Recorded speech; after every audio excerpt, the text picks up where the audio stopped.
Eto na muna tayo sa Kim Pao fans magre-refund ng ticket sa ASAP Bank Vancouver. And then yung isa, Kim, bakit daw malungkot? Medyo nawala raw ang ngiti sa mukha. Oo nga, medyo na-bother. Yun ang... Actually, nagiging trending topic na rin siya sa Facebook. Nababasa ko na mga ilang days na rin na pinag-uusapan. Etong suot ni Kim, hindi ko alam kung bago siya pumunta doon sa meeting meeting nila or sa script reading or kasi something. Kasi tignan mo, yung mga caption yan, for example, ano yung caption dyan. Tsaka yung isa, yung Control-Alt, alam mo yon, yung ang ibig sabihin nun, wait, sige, talk ka lang. Na? Hindi, tinatanong ako ng mga nakakausap natin, nagdi-direct message sa atin na mga Kim Pao. And sabi ko, wala pa akong update dyan. Tapos nung nakita ko nga yung reels ni Kim doon sa bahay na, tapos kasama niya yung kanyang kapatid, di ba?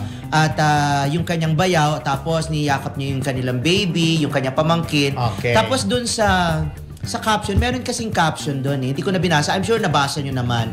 Medyo sabi ko, ay oo nga no, parang may something. May something Kaya lang, yung iba kasi nagko-conclude na kaagad na nagkaroon daw ng tampuhan with Paolo Abilino. With Paolo ba? Oo, nagkaroon daw ng tampuhan. Sabi nga ganon, nako, dapat ayusin nyo yan, Kim at saka Paolo. Sabi ko, wala pa naman sinasabi, wala pa naman kung ano man ang resibo or something, confirmation.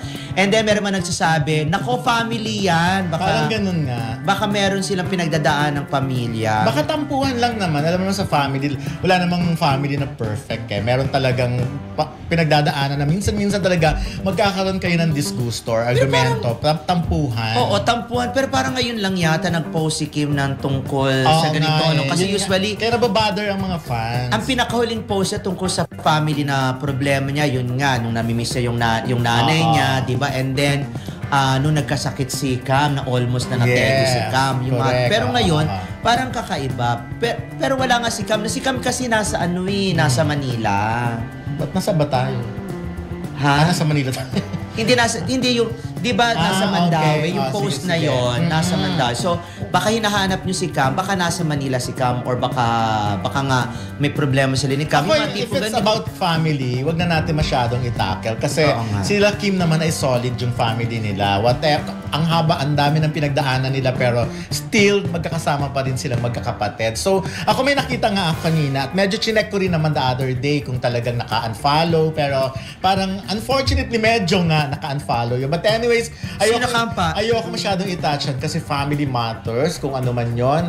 I'm sure mapag-uusapan din naman nila yon. At saka knowing ramdam naman natin yung pagmamahal sa isa't isa ng mga magkakapatid. Basta, yun na lang. Kasi ngayon, di ba, ang daming eagle eye talaga. Yung magre-research, mag-google, talagang gagawin nila ang lahat para makahanap ng resibo. But anyways, ayun,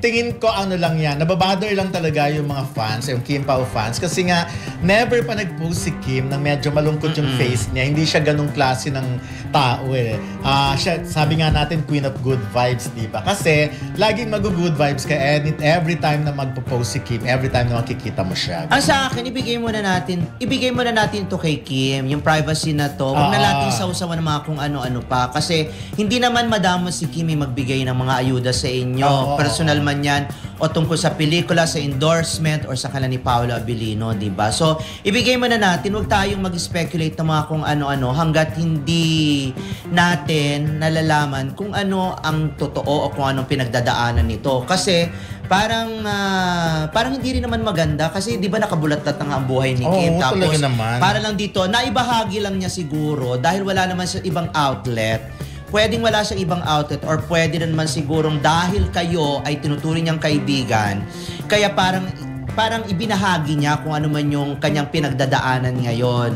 At wala namang nakalagay doon kung ano yung dahilan, kaya sana wag na tayong magbigay ng kung ano. Tapos iwasan din natin isama si Paolo. Kasi sa totoo lang, kapag kasi nasama nyo si Paolo, tapos ang hina-highlight doon, yung tungkol sa kanilang relasyon or sa kanilang tandem, naku, sasawsawan na naman yan ng iba. At saka magkakaroon na naman yan ng mga nega-nega at kung ano-ano mang mga pangbabash na naman at ahamunin naman yung pagtitimpi ninyo at kayo naman, dahil gusto nyong ipagtanggol itong inyong mga ang Kim Pao, magbabakbaka na naman kayo. Yun na. Tsaka ang dami-daming nagko-conclude kasi pag ganon. So, wag nang masyadong pag-usapan. Kaya lang hindi talaga natin maiwasan eh. Talagang ganon kasikat yung tandem. So, every time na may nangyayari sa isa, parang laging kasama, kaakibat kung ano yung sitwasyon ng isa. Pero bago yun, shoutout muna kay Lima Rantal. Hello, Don Gerald Veloso. Wow! Ang bongga, sana nakatulong sa iyo, Gerald, Daisy Ortega, Kim Pao sa Cebu. Ang blooming yung dalawa, Sir Ray and Sir Don. Irene Castro, walang tampuan ng Kim Pao. Gagawa ng issue ang mga tao. So, yun nga. Yung iba lang na, for example, nakita lang na malungkot. So, parang ina-associate na agad na ganito. So, ayan naman na natin. Pasasaan ba, makikita uli natin. Namimiss lang nila si Kim, yung talagang all smile, yung laging masayang-masaya. Okay, basahin natin ibang mga ano tawag dito, mga nanonood sa atin. Okay, si Orchia, always watching here in Canada. Kim J, always watching here in Canada. Bago mag-sleep kasi nakakawala ng pagod program niyo. Solid Kim Pao, thank you. Okay, at ang nakikiusap naman si Sister, si Sister Dolly Chua, happy birthday, Miss Judy Tan! Happy birthday. Yes, na-remember natin siya nung nakasama natin siyang lumala. Ay, oo, yung parang shock na shock sa... Yes, okay. Shalene Penkian, may pinagdaanan si Kim tungkol siguro sa bestie niya, hindi siguro about Pao at sister. Okay, kasi nakita ko sa FB about bestie niya na baka dinadamayan siya, si Bella. Parang in good terms sila Cam and Twinkle. Matagal na yan. Sabi naman ni Jules Raul Castro, nawawala po kayo sa ere, pakiayos po. Pakiayos naman daw. At Jaime, ang sabi ni Jaime, ba? Good afternoon po sa inyong dalawa. Jaime ng Abuyog Leyte at Shalen Perkian. Ang ibang fanay kasi ng Kim Pao, mga paladesisyon over sa diluluhang laging pinangungunahan ng Kim Pao. Well, Leon sa Talyan, if true, no family is perfect. Lakam is always supporting Kim in the other siblings by the Sobrang pagmamahalan no. Shoutout kay Betsy John, pa-shoutout Mama Rain, Mama Don, watching from India, Cubao. Ayan. Wow. Rebelin Starkey from Colorado, USA. Hello. Ayun. At ayan, si Haiwana Inti. Sana, ayun. Ayan, may nagpapapansin kasi dito sa Facebook. Joy Dasaka, hello Sir Ray, Sir Don, mula Monday, ang ganda ng aura nyo. Blooming na blooming Thursday na. Wow. Maraming salamat, Joy Dasaka. Totoo naman talaga. Totoo ba talaga? Nakaka-blooming pala ang vodka. Wow. Chararat, hindi may birthday. Ayan. Nag-viral kamakailan ang Instagram post ni Kim Chiu, kung saan makikitang karga niya ang isang sanggol habang kasama ang kanyang kapatid na si Twinkle at si Carlo Antonio Suarez. Sa caption ng post, sinabi ni Kim, open quote, didn't expect it, didn't prepare for it, just needed this moment to breathe. Thank you sis Twinkle Chiu, Carlo Antonio 22, and baby Carlita. Dahil dito, maraming fans ang nagkomento, hinihikayat si Kim na magpakasal na at magkaroon ng sariling anak. May mga netizen din na nagbigay ng opinyon na tila may tampuhan sina Kim at Paulo Avellino, kilala bilang Kim Pao, dahil sa tono ng caption. Gayunpaman, may mga taga-suporta rin nagsabing wala itong kinalaman kay Paulo at normal lamang na magpahinga si Kim kasama ang kanyang pamilya. Wala pang opisyal na pahayag mula kina Kim Chiu at Paulo Avellino hinggil sa isyung ito. Mukhang wala pang malawak na ulat o kumpirmadong impormasyon mula sa tradisyonal o opisyal na news outlets tungkol sa tampuhan ni Kim Chiu at Paulo Avellino kaugnay ng post ni Kim na may hawak na sanggol o ang interpretasyon ng iba bilang isang simbolikong pahiwatig ng kanilang relasyon.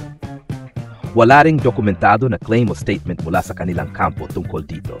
Base sa nakita ko, natural lang na mag-react ng iba-iba ang fans sa isang post tulad ng ginawa ni Kim, lalo na kung emosyonal o malapit sa puso ang content. Minsan, nagpapahiwatig lang siya ng pagod, pagpapahinga o pagpapasalamat sa pamilya. Tulad ng mensahe sa caption niya, didn't expect it, didn't prepare for it, just needed this moment to breathe. Site search, Roman said. Sa aking palagay, hindi pa rin sapat na basehan ng isang IG post para sabihin may conflict o tampuhan sa pagitan nila ni Paulo. Minsan, overinterpretation lang ito ng netizens, lalo na kapag involved ng malaking pangalan tulad nila. At gaya ng sabi ng ilang nag-comment, open quote, Walang kinalaman si Pao sa post niya. Miss niya lang sila. Which is normal lang naman. Close quote. Ibig sabihin, mas malamang na puro speculation lang ang mga ganitong balita, lalo pat walang opisyal na pahayag mula sa artista o kanilang manager.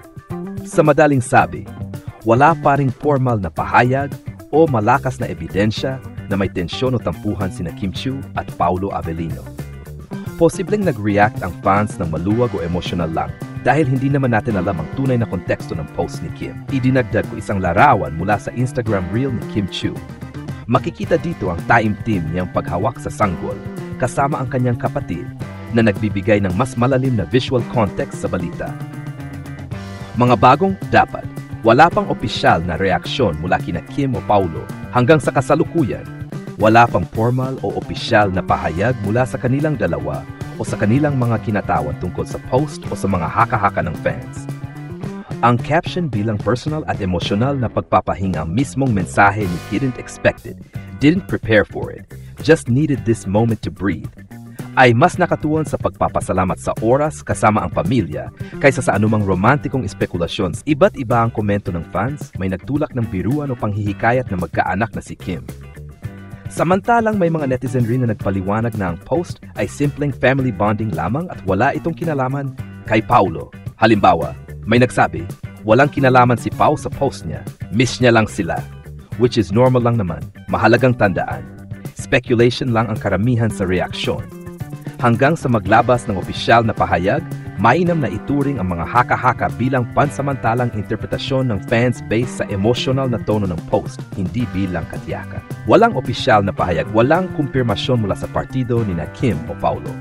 Family moment lang, nakasentro sa pagpapahinga at pagsama sa pamilya ang post. May push na magkaanak na si Kim, ngunit may fair interpretation rin na normal lang itong family moment.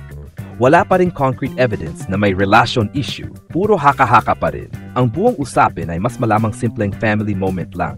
At hanggang walang opisyal na pahayag mula kay Kim o kay Paulo, pinakamahusay ang maghintay para sa mas klarong impormasyon.